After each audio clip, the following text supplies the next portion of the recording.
छत्रपती संभाजी महाराज की जय। भारत रत्न डॉक्टर बाबासाहेब आंबेडकरांचा हिंदू हृदय सम्राट शिवसेना प्रमुख सरसेनापती श्रीमान बाळासाहेब ठाकरे यांचा शिवसेना पक्ष प्रमुख सन्माननीय उद्धव साहेब बाळासाहेब ठाकरे यांचा सन्माननीय मनसे पक्ष प्रमुख सन्माननीय राजसाहेब ठाकरे यांचा शिवसेना मनसे युतीचा सन्मान्य माणिक शेठ पाटील आगे बढ़ो, हम तुम्हारे साथ हैं। सन्मान्य रश्मि सावंत मैडम आगे बढ़ो, हम तुम्हारे साथ हैं। सन्मान्य आरती पाटिल मैडम आगे बढ़ो, हम तुम्हारे साथ हैं। सन्मान्य दिवस भिसे साहेब आगे बढ़ो, हम तुम्हारे साथ हैं। नमस्कार, मी नेहा गायकवाड मेरा समाचारमध्ये तुमचं मनपूर्वक स्वागत करते। आपण जसं की पाहतो की प्रत्येक प्रभागामधले उमेदवारांचे आपण संवाद साधत आहोत। त्याचपैकी 16 क मधील उमेदवार आहेत ताईंशी आपण चर्चा करण्यासाठी आलेलो आहोत। ताई, आता आपण उभ्या आहात आणि आपण पाहतोय की ठाकरे ब्रँड मधनं आपण उभे आहात आणि त्याचबरोबर आता यांनी आपल्यावर विश्वास दाखवून आपल्याला उमेदवारी दिली आहे, काय सांगाल? नक्कीच खूप आनंद झालेला आहे। आज उद्धव बाळासाहेब ठाकरे आणि सन्माननीय राजसाहेब ठाकरे या दोघांची युती आहे आणि ठाकरे ब्रँड म्हणून आम्ही 4 उमेदवार इथे निवडले गेलेले आहोत। 16 अ, ब, क आणि ड। क मध्ये मी रश्मी राजन सावंत उभी आहे आणि आज खूप आनंदाचा क्षण होता की सन्माननीय माणिक पाटील साहेब आमच्याबरोबर जॉईन झालेले आहेत आणि नक्कीच यावेळेस येत्या 16 जानेवारीला आमचाच गुलाब उधळणार आहे। आम्ही सगळ्यांना दाखवणार आहोत की ठाकरे ब्रँड काय आणि आम्ही काय करू शकतो ते। विरोधक म्हणतात की फक्त आश्वासन मिळतंय पण काम काही होत नाही। जर काम करायचं असेल तर जे शिंदेंची शिवसेनाच काम करते आणि बाकीचं फक्त आश्वासन मिळतात, काय म्हणणं आहे? मी स्वतः 4 दिवस प्रचार करते, डोर टू डोर प्रत्येक लोकांच्या घरपर्यंत पोहोचते आणि आज सामान्य नागरिकांच्या काय समस्या आहेत ते मी जाणून घेतलेल्या आहेत। हा सगळ्यांचा नेरेटिव्ह ते लोक पसरवत आहेत की आम्ही कामं केलेली आहेत। सामान्य नागरिक खरंच सांगतायत की 8 वर्ष हे लोक गायब आहेत। जेव्हापासून आम्ही वोटिंग केलं आहे, एका तर उमेदवाराला अक्षरशः नागरिकांनी सांगितलं आहे की तुम्ही कोण आहात, आम्ही तुम्हाला ओळखत नाही। जर तुम्ही निवडून येता नगरसेवक याचा अर्थ आहे तुम्ही नगराची सेवा केली पाहिजे। तुम्ही एक गव्हर्नमेंटचे एम्प्लॉई आहात, जर एम्प्लॉई आहात तर तुम्ही नागरिकांच्या समस्या जाणून घेतल्या पाहिजेत। आपण निवडून यायचं आणि बंगल्यात जाऊन बसायचं याला काही अर्थ नसतो। सामान्य नागरिक आज तुम्हाला निवडून देतो, त्यांच्या समस्या सॉल्व्ह करण्यासाठी त्या तुम्ही करा आणि मेहनतीने उभे राहा रिंगणात आणि आमच्याशी लढा। धन्यवाद ताई। 16 ब मधनं तर ताई ज्याप्रमाणे आता ताई म्हणाल्या की गुलाल आहे आमचाच उधळणार आणि ज्याप्रमाणे जे आपण पाहतोय की आता कशा प्रकारचे नॅरेटिव्ह पसरले जातात आणि साधारणपणे हा जो इलाका आहे हा बहुधर्मीय बाहुल इलाका आहे। याच्यामध्ये अनेक लोक याच्यामध्ये आहेत, तरी पण प्रचारादरम्यान आपल्याला कसा अनुभव येतो लोकांशी संवाद साधताना? लोकांच्या ज्वलंत मुद्दे सध्या या परिसरामधले काय आहेत की ज्याच्यावर आपलं पॅनल काम करणार आहे? नमस्कार, मी 16 ब मधनं आरती पाटील मनसेची उमेदवार आहे। आम्ही 1 to 1 डोअर टू डोअर आता प्रचार करत आहोत। तर लोकांच्या भरपूर समस्या आहेत, जिथे 8 वर्षापासून जो नगरसेवक आहे तिथपर्यंत पोचलेला नाही। अक्षरशः म्हणजे लोक आम्हाला असं म्हणतात की तुम्ही का मतदान मागायला येतात, पण आम्ही त्यांना समजवलं आमची सत्ता नव्हती। ज्यांची सत्ता आहे तुम्ही त्यांना बोला, आमच्या हातात सत्ता द्या, आम्ही नक्कीच काम करू। तर त्या आम्हाला हात जोडून विनंती। प्रतिसाद कसा आहे लोकांचा? खूप छान प्रतिसाद, खूप छान। म्हणजे सगळे खुश आहेत की ताई येणार वगैरे म्हणून? हो हो, खूप छान प्रतिसाद आहे आणि ठाकरे ब्रँडवर सगळ्यांचा विश्वास आहे। अच्छा, काहीतरी वेगळं हवंय आता, चेंजची गरज आहे। हो हो, सगळे म्हणजे सगळे नागरिक असं म्हणतात की आता आम्हाला वेगळा चेहरा हवा आहे, बदल हवा आहे असं। धन्यवाद ताई। आणखी उमेदवारांशी आपण चर्चा साधणार आहोत। सर, ज्याप्रमाणे आता पाहतोय की जेवढे पण आता उमेदवार आहेत त्यांचं काम करण्याची खूप प्रचंड शक्ती आहे, फक्त आम्हाला चान्स मिळाला पाहिजे की काम आम्ही करू।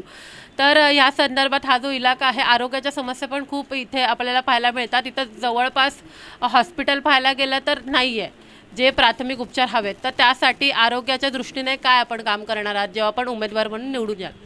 जनतेने जर माझ्यावर विश्वास दाखवला तर मी इथला कचरा, पाणी आणि जे आरोग्याचे जे आहे तुमचं व्यवस्था ते सगळे करून देईल। आणि माझ्यासमोर जे उमेदवार आहेत ते पैशाने आणि ताकदीने मोठे मातब्बर नेते आहेत, त्यामुळे ते बाहेरचे उमेदवार आहेत, त्यांना काही फरक पडणार नाही। इथं सगळे बाहेरचे उमेदवार आहेत। आणि आता आपण पाहतो की पॅनलमध्ये महिलासुद्धा आहेत, तर त्यामुळे महिला सशक्तीकरणासाठी आणि महिला सुरक्षिततेसाठी काय उपाययोजना होणार आहेत आपल्या? योजना सगळ्या केल्या जातील. आमच्या समिती महिला आहेत, मोठ्या रणरागिणी आहेत आमच्या समिती. जे काय असेल ते आम्ही सगळं करू ते. महिला सुरक्षेसाठी काय आपण योजना राबवणार आहात? CCTV राबवणार, सगळ्या एरियामध्ये CCTV लावणार. अजून पोलिसांची यंत्रणा रात्रंदिवस गस्त घालतील. इथं हेल्पलाईन नंबर, आमचा हेल्पलाईन नंबर असेल. अच्छा. प्रेस कॉन्फरन्स होती, कोणत्या विषयावर प्रेस कॉन्फरन्स होती, काय करता? जे माझं तिकीट कापला, शिंदे साहेबांनी माझं तिकीट कापला आणि मी 5 वेळा निवडून आले, त्यानंतर माझं तिकीट कापतो. तर माझा काय एकनाथ शिंदेची काय दुश्मनी नाही, ते काय काहीच नाही. पण त्याचं दुसरा काहीतरी पॉलिटिक्स असेल म्हणून ते तिकीट कापलं. बाकी मला जास्त काही बोलायचं नाही यांच्याबद्दल. आणि ज्याप्रमाणे असे उमेदवार आहेत की ज्यांचं बिनविरोध निवडून येत आहे, तर ते कितपत योग्य आहे? कुठेतरी लोकशाहीचा गळा आवळला जातो का? काय वाटतं तुम्हाला? उमेदवार आहेत बिनविरोध निवडून येत आहेत, शिंदे सेनेतून काय ते उमेदवार आहेत ते बिनविरोध निवडून येत आहेत, तर ही कुठेतरी लोकशाहीचा गळा आवळण्याचा प्रयत्न काय माहिती का ताई, त्याच्याकडे पैसे असतात आणि पैसे घेणार पण आणि देणार पण ते, याचं काम ते योग्य नाही ते. आणि त्यांनी आता कोणी इलेक्शनला बी उभं राहायचं बी नाही. आता आमचा पुढं काय होतो ते आम्ही सांगू शकत नाही. मग आता आपण मशाल गळ्यामध्ये घातलेले आहे, तर मग आता पुढचं नाही मशाल ताई मी गल्ल्यात घातली नाही. हे शिंदे साहेबांनीच मशाल पहिला माझ्याकडे धनुष्य घातला होता. मी पहिला राष्ट्रवादीचा होता का नगरसेवक, समाजवादीचा नगरसेवक होतो. नंतर मी 4 वेळा शिवसेनेतून आलो आणि शिंदे साहेबांनीच मला बनवलं होतं. पण काही मी जे इलेक्शनला जे पाडलेले त्यांचंच अपोजिट मला देतात ना, माझ्या अपोजिट ते ठेवतात. अच्छा. हा. मग त्यामुळे तुमचं तिकीट कापल्या संदर्भात तुमची प्रेस कॉन्फरन्स घेतली होती. आणि मग दिघे साहेबांचं काय म्हणणं होतं? दिघे साहेब, हा, आता तर केदार दिघे गेले ना, हा, तर केदार दिघे या संदर्भात काय म्हणाले? त्याचं तर काय माहिती का बघा, त्याचा संबंधच नव्हता. पण आता आले ते आपल्याकडे आणि मी त्यांच्यामध्ये आहे. केदार दिघे आणि पक्ष आपला मशाल ते पहिला आमचेच होते आणि आम्ही पण त्यांचेच होतो. मी का कुठला पक्ष बदली केला नाही. पहिला मी शिवसेनेच होतो, पण ते आता थोडस उलटा पलटा झालं, दुसरा काय.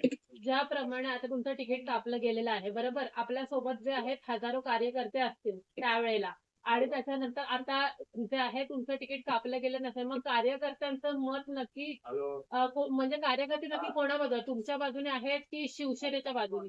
नाही, जे माझे कार्यकर्ते ते माझ्याचकडे आहेत. हजारो कार्यकर्ता, हजारो मतदार, हजारो मध्ये हे आपली फॅमिली मॅटर सगळे घरचे सगळे माझ्याकडे आहेत ते. अच्छा, म्हणजे हा. ते जे कार्यकर्ते ते तुमच्या बाजूनेच आहेत, भले त्यांनी तुमचं तिकीट कापलं असेल तरी.